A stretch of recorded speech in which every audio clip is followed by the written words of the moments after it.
Hello everyone, मैं हूं आपके साथ DS गौतम और आज मैं आपको पढ़ाने जा रहा हूं नो सूनर हैड और नो सूनर डिड का प्रयोग। बहुत सी किताबों में दिया हुआ है, बहुत सी किताबों में नहीं भी होता है, लेकिन इसको आज मैं सरल तरीके से आपको बताऊंगा। पूरा वीडियो ध्यान से देखिएगा, ये सारी चीज आपको बिल्कुल इजीली समझ में आ जाएगी। देखिए, नो सूनर हैड और इसके साथ लगा होता है देन, THAN वाला, EN वाला नहीं, AN वाला, ध्यान रखिएगा। और नो सूनर डिड भी होता है और देन, और तीसरा एक और होता है नो सूनर के साथ डू डज भी लगती है, उसको भी अभी बताऊंगा। तो चलिए देखते हैं। तो सबसे पहले देखिएगा इनका मीनिंग क्या होता है। इसका मीनिंग होता है ज्यों ही, और फिर कुछ होगा, फिर उसके बाद त्यों ही, या फिर जैसे ही और वैसे ही, या फिर ही था कि।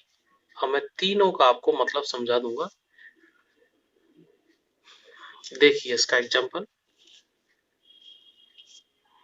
जैसे ही मैं स्टेशन पहुंचा कि ट्रेन चल दी।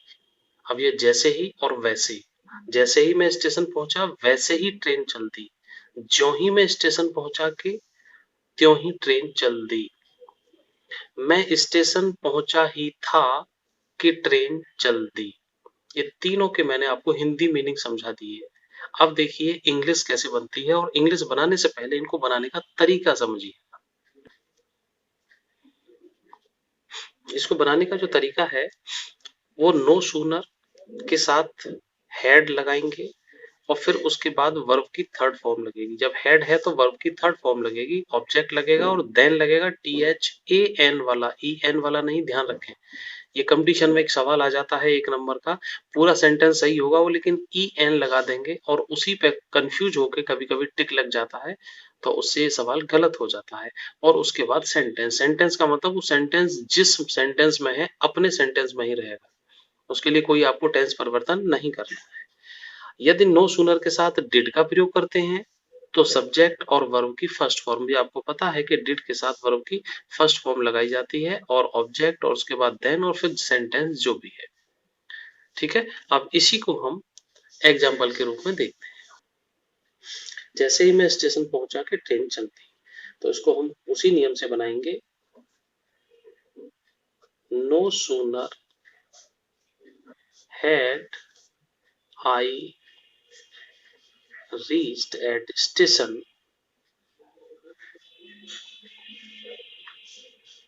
और उसके बाद फिर लगाना है आपको देन, THAN वाला। मैं बार बार बता रहा हूँ, EN पे गलती हो जाती है इसलिए।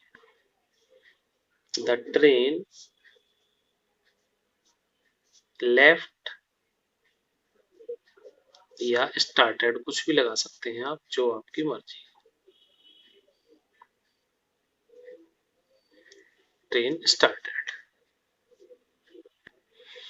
एक एग्जांपल और देखिएगा, जैसे ही उसने होमवर्क पूरा किया वह टीवी देखने लगा। मैं तीनों तरीके से बताऊंगा इसको। ज्यों ही उसने होमवर्क पूरा किया त्यों ही वह टीवी देखने लगा, जैसे ही उसने होमवर्क पूरा किया वह टीवी देखने लगा, उसने होमवर्क पूरा किया ही था कि वह टीवी देखने लगा। तीनों का मतलब यह है कि दोनों काम लगभग एक साथ शुरू हो रहे हैं, एक खत्म हुआ वैसे ही दूसरा काम शुरू हो रहा है। तो फिर इसको देखिएगा, no sooner had he finished, had लगा है और वर्ब की थर्ड फॉर्म लगाई है, फिनिश्ड होमवर्क, देन ही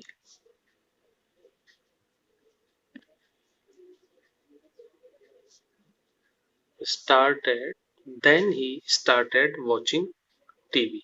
अब दो सेंटेंस मैंने आपको बना के दिखा दिए हैं। आपकी बुक में जितने भी सेंटेंस हो आप उनको पढ़िएगा, नियम तरीका यही होगा, आप आराम से बनाइएगा, आपको कोई परेशानी नहीं होगी।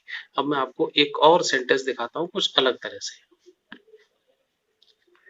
अभी आपको दो नियम बताए थे, तीसरा एक और उसी के साथ सुनिएगा। अगर नो सूनर के साथ अगर डू और डज का भी प्रयोग करना पड़ता है तो वहां सब्जेक्ट लगाएंगे, वर्ब की फर्स्ट फॉर्म लगाएंगे, ऑब्जेक्ट होगा, देन और सब्जेक्ट और वर्ब की फर्स्ट फॉर्म और फिर ऑब्जेक्ट। ऐसा मैं आपको इसलिए बता रहा हूं कि ये तो गया पास्ट के लिए, ठीक है, ये भी गया पास्ट के लिए और ये गया प्रेजेंट, क्योंकि प्रेजेंट के भी सेंटेंस आते हैं हमारे व्यवहार में, तो हमें उसको भी देखना होगा। वीडियो अगर लंबा हो रहा है देखते रहिए, लेकिन आपको नॉलेज पूरी देने की कोशिश करूंगा जो आपको हर किताब में और हर जगह नहीं मिल पाएगी। अब प्रेजेंट का सेंटेंस देखिए कि ज्यों ही मेरी माँ घर पहुंचती है त्यों ही भोजन बनाना शुरू कर देती है। अब इसी सेंटेंस को आप दो तीन तरह से देखिए। जैसे ही मेरी माँ घर पहुंचती है खाना बनाना शुरू कर देती है। मेरी माँ घर पहुंचती ही है कि खाना बनाना शुरू कर देती है। तीनों सेंटेंस का मतलब एक ही है। अब इनको सेंटेंस देखिएगा। अब नो सूनर के साथ देखिए डज और डू कैसे काम करता है। बहुत ध्यान से देखिएगा, वीडियो ना समझ में आए तो इसी वीडियो को दोबारा देख लेना। नो सूनर, अब देखिए माई मदर है तो डू डज की जगह पे हम डज लगाएंगे इसमें। माई मदर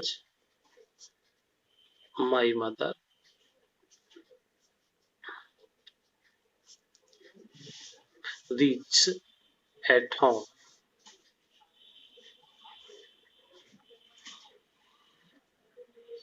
फिर उसके बाद देन लगाएंगे THAN वाला। मैं कई बार बोल चुका हूं, आपको पक्का याद हो जाएगा। She begins to cook. कितना सरल सा है एग्जाम्पल।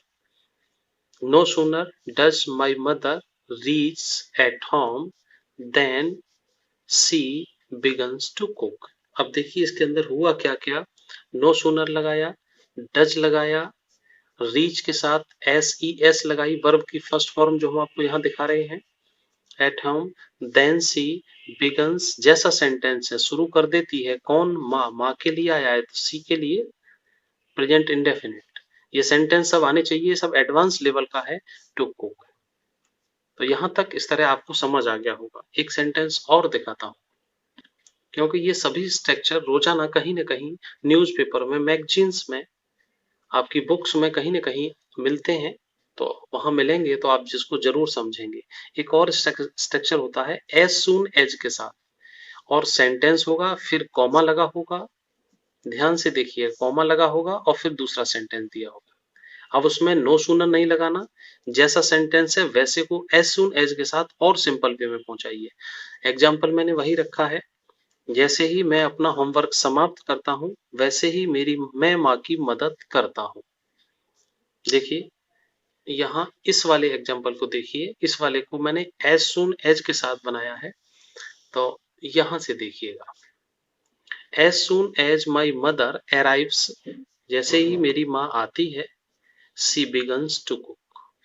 तो एज सून एज लगाया, सेंटेंस जैसा था, माई मदर अराइव्स, आती है, घर पहुंचती है, कॉमा लगाया, ये लगा हुआ है, दूसरा सेंटेंस ये यहाँ। एक और एग्जांपल देखिए, जैसे ही मैं अपना होमवर्क समाप्त करता हूं वैसे ही मैं माँ की मदद करता हूं। तो नो सूनर लगाया, डू और डज, एक वो डज वाला सेंटेंस आपको समझा दिया हमने, और ये एक डू वाला भी समझिए। Do I finish my homework, ठीक, then I help my mother, और पीछे फुल स्टॉप। अब ये तो एक तरीका हो गया। दूसरे तरीके से भी देखिए उसको, एज सून एज के साथ। As soon as I finish my work, as soon as के साथ क्या लगाना है? पूरा सेंटेंस जो के त्यों जैसा है, उसके बाद फिर कॉमा, कोई देन नहीं, कोई कुछ नहीं, आई हेल्प माई मदर। तो इस तरह से आप ये सेंटेंस देखिएगा, पढ़िएगा। जो भी किताब आपके पास है उसमें से देखिएगा। मेरा वीडियो हो सके तो 2 बार देखिएगा, कभी जीवन में आपको no sooner as soon as का वीडियो कहीं नहीं देखना पड़ेगा। उम्मीद करता हूं आपको वीडियो पसंद आया होगा। पसंद आया हो तो लाइक कीजिएगा, और शेयर तो आप स्वयं ही करेंगे, मुझे उम्मीद है। और मिलते हैं फिर आपको अगले वीडियो में।